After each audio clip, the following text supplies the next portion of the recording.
de cette guerre.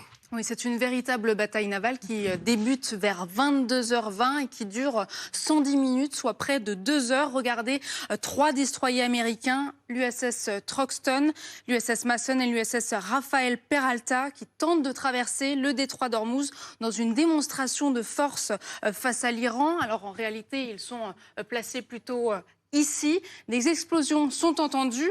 L'agence iranienne proche du pouvoir Fars News affirme que des échanges de tirs ont lieu entre les gardiens de la révolution et l'ennemi. L'Iran attaque alors les navires américains avec des missiles anti-navires chinois, des drones kamikazes Shahed ou encore la fameuse flotte Moustique dont on a beaucoup parlé, les vedettes rapides en essaim.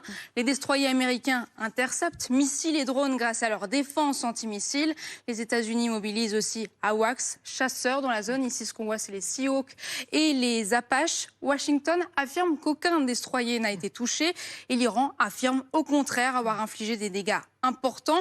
Dans la foulée, la réponse américaine, le centre de commandement confirme des frappes américaines sur plusieurs sites iraniens, Sirik, Garouk, mais surtout l'origine des attaques. L'île de Keshm, véritable tour de contrôle, le port de Bandar Abbas, mais aussi Minab, qui est présenté comme le centre de commandement de l'opération iranienne. Voilà. Selon CBS News, une deuxième vague d'attaques iraniennes plus intense aurait ensuite visé les destroyers américains. Ils étaient positionnés, vous voyez, véritablement à cet endroit, ce qu'on voit sur cette carte satellite. Et ils se seraient ensuite retirés du détroit. Et regardez la réaction de Donald Trump face à une correspondante de la Maison-Blanche. C'est juste une tape amicale, le cessez-le-feu